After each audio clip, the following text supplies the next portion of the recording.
नमस्कार। आप सभी का मेरे यूट्यूब चैनल पर बहुत बहुत स्वागत है। जैसा कि आप सभी को पता है कि आरपीएससी अपना पैटर्न बदलती रहती है।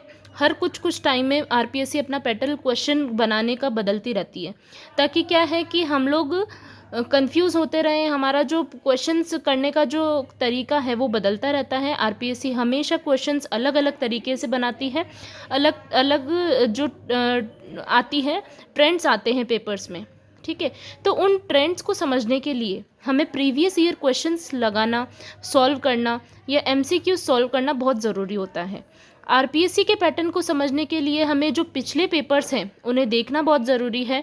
तो इसीलिए मैंने ये सीरीज़ स्टार्ट की है, जिसमें हम topic wise previous year questions देखते हैं। हर एक टॉपिक का अलग अलग देखते हैं और एक टॉपिक से सारे क्वेश्चंस 2011 से लेकर 2023 तक जितने भी आरपीएससी ने प्रश्न पूछे हैं उनका हम अच्छे से स्टडी करते हैं। ठीक है, तो चलिए आज का जो हमारा टॉपिक है दिल्ली सल्तनत के साथ संबंध, ये बहुत ज़्यादा इम्पोर्टेंट टॉपिक है राजस्थान हिस्ट्री का। तो इसके लिए हम आज ये प्रीवियस ईयर क्वेश्चंस देखने वाले हैं। तो चलिए करते हैं वीडियो को स्टार्ट। अगर आप लोगों ने अभी तक मेरे चैनल को सब्सक्राइब नहीं किया है तो प्लीज़ चैनल को सब्सक्राइब कर लीजिएगा, ताकि आपको सभी वीडियोज़ का नोटिफिकेशन मिलता रहे।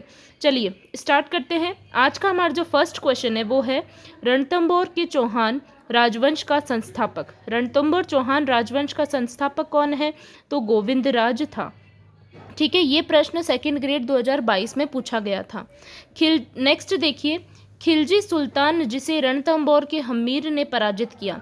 ऐसा कौन सा खिलजी सुल्तान था जिसे रणथंभौर के हमीर देव ने पराजित किया था? तो जलालुद्दीन खिलजी ने को किया था। ठीक है, जलालुद्दीन खिलजी को किसने पराजित किया? हमीर ने पराजित किया था। ये प्रश्न सेकंड ग्रेड 2011 में पूछा गया हुआ प्रश्न है। अलाउद्दीन खिलजी की निम्नांकित विजयों को काल क्रमानुसार, मतलब किस काल के अनुसार व्यवस्थित करना है। ठीक है, जैसे कि काल के अनुसार सबसे पहले कौन सा, फिर उसके बाद कौन सा, ऐसे इसको व्यवस्थित करना है। तो सबसे पहले रणथंभौर ऑप्शन में है, फिर सेकंड नंबर पर जालोर है, थर्ड नंबर पर चित्तौड़ है और फोर्थ पर सिवाना है। अब हमें क्या ये ऑप्शंस गिवन है, इन ऑप्शंस में से जो क्रम सही क्रम है वो चूज़ करना है। तो इसका जो आंसर है वो है फर्स्ट, थर्ड, फोर्थ, सेकंड। सबसे पहले रणथंभौर पे विजय, फिर चित्तौड़ पर विजय, फिर सिवाना दुर्ग पर विजय और फिर जालोर पर विजय। ठीक है, तो ये जो आंसर है वो इसका करेक्ट आंसर है। ये प्रश्न सेकंड ग्रेड 2013 में पूछा गया हुआ प्रश्न है और ऐसे प्रश्न बहुत ज़्यादा बनते हैं कि इनको क्रम अनुसार जमाइए। तो ये प्रश्न भी हमें अच्छे से ध्यान में रखने हैं और इनका क्रम जो है वो हमें पता होना चाहिए कि ये किस क्रम से इन्होंने विजय प्राप्त की थी। ठीक है, नेक्स्ट देखिए, रणथंभौर की विजय के बाद अलाउद्दीन खिलजी ने इस दुर्ग को किसके अधिकार में सौंपा था? ये प्रश्न हमने दुर्गों वाले टॉपिक में भी पढ़ा था।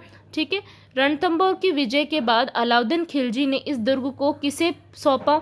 तो उलुग खान को सौंपा था। ठीक है, ये प्रश्न भी आया हुआ प्रश्न है सेकंड ग्रेड के अंदर।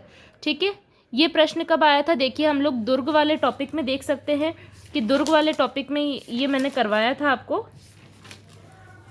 देखिए ये रहा, 2016 में पूछा गया प्रश्न है ये। ठीक है, ये 2016 में पूछा गया प्रश्न है, तो आप लोग इसे भी अच्छे से ध्यान में रखेंगे।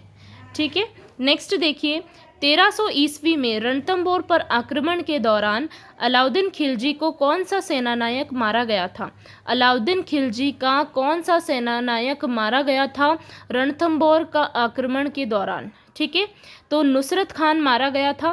ठीक है, उलुग खान को तो ये सौंपा था दुर्ग, और ये जो है नुसरत खान मारा गया था। तो ये प्रश्न भी 2016 में पूछा गया था। तो ये दोनों कनेक्टेड क्वेश्चन हैं। उलुग खान और नुसरत खान इसके सेनानायक थे। तो इन्होंने क्या किया था? उलुग खान को तो ये सौंपा था और ये मारा गया था। ठीक है, ये ध्यान में रखना है हमें। जलालुद्दीन खिलजी के रणथंभौर अभियान के समय वहाँ का शासक कौन था? तो वहाँ का शासक कौन था, ये प्रश्न इसमें पूछा गया है। वहाँ का शासक था हमीर। ठीक है, सेकंड ग्रेड 2018 में स्पेशल एजुकेशन में ये प्रश्न पूछा गया था। नेक्स्ट देखिए, रणथंभौर के हमीर देव द्वारा किस मंगोल नेता को शरण देने पर अलाउद्दीन ने रणथंभौर पर आक्रमण किया था? रणथंभौर के जो हमीर देव थे उन्होंने किसे शरण में दिया था, किस मंगोल नेता को शरण दी थी ताकि जिसकी वजह से अलाउद्दीन ने रणथंभौर पर आक्रमण किया? तो वो दो थे, एक तो मोहम्मद शाह था और एक खेबरू था। ठीक है, मोहम्मद शाह व खेबरू ये दोनों भी ऑप्शन में आ सकते हैं और ये अलग अलग भी ऑप्शन में आ सकते हैं। तो आप लोगों को बिल्कुल ध्यान में रखना है कि मोहम्मद शाह और खेबरू थे वो। ठीक है, ये प्रश्न सेकंड ग्रेड 2018 में संस्कृत विभाग में बना था। नेक्स्ट देखिए 8th नंबर का जो क्वेश्चन है, 1303 ईस्वी में अलाउद्दीन के चित्तौड़ के अभियान के दौरान कौन सा इतिहासकार साथ था? अब देखिए कौन सा इतिहासकार साथ था, तो अमीर खुसरो साथ में था। ठीक है, अमीर खुसरो इसका उत्तर था। ये प्रश्न सेकंड ग्रेड 2011 में पूछा गया प्रश्न है, तो ये भी हमें बहुत अच्छे से ध्यान में रखना है।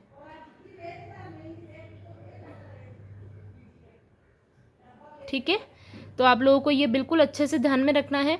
नेक्स्ट देखिए, किस रचना में अमीर खुसरो ने चित्तौड़ पर अलाउद्दीन के आक्रमण का वर्णन किया है?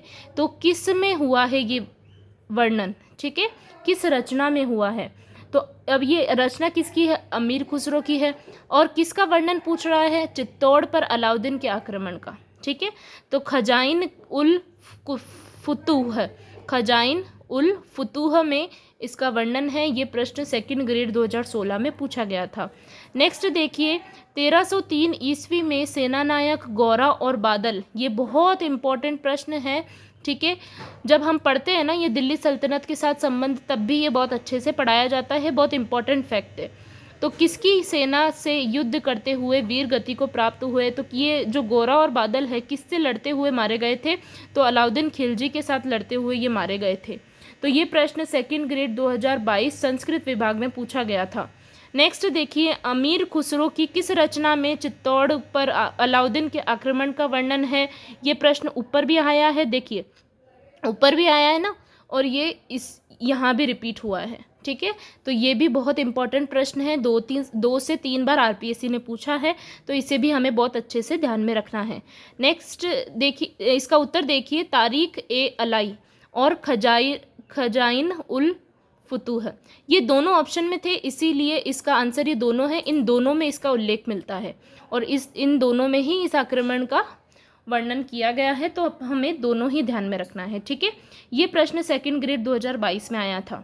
जालोर के चौहान वंश की शाखा के संस्थापक कौन है? तो कीर्तिपाल इसके संस्थापक है। ये प्रश्न सेकंड ग्रेड 2022 के अंदर पूछा गया था। कीर्तिपाल भी हमें बहुत अच्छे से ध्यान में रखना है, इससे भी बहुत ज़्यादा प्रश्न बनते हैं।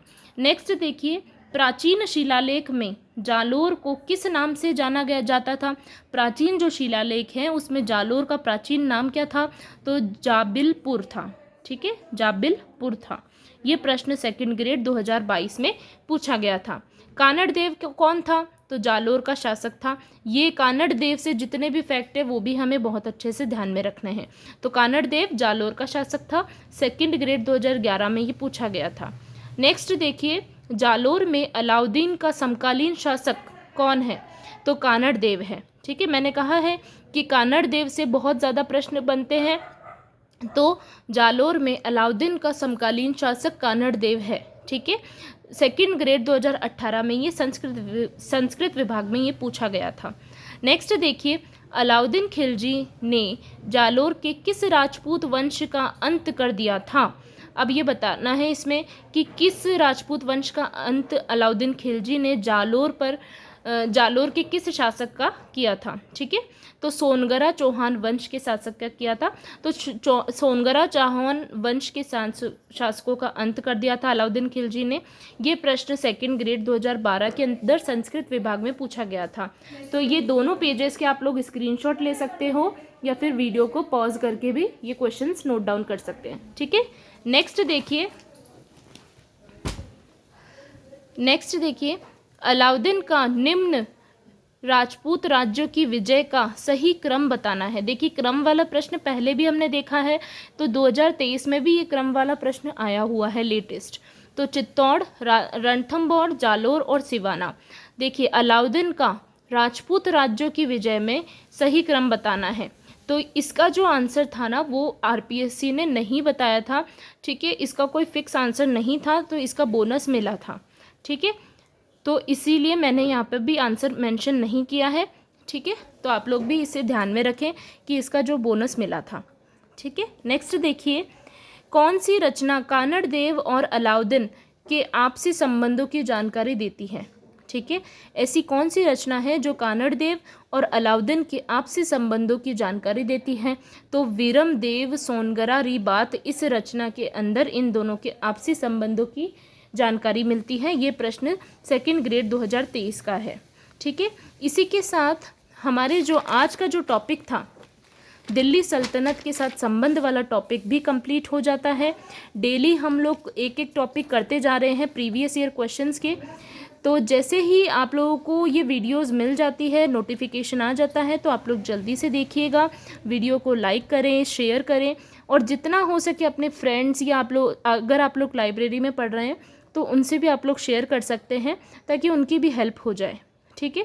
उनको भी प्रीवियस ईयर क्वेश्चंस मिल जाएंगे, तो उनकी भी जो प्रिपरेशन है वो स्ट्रांग होगी।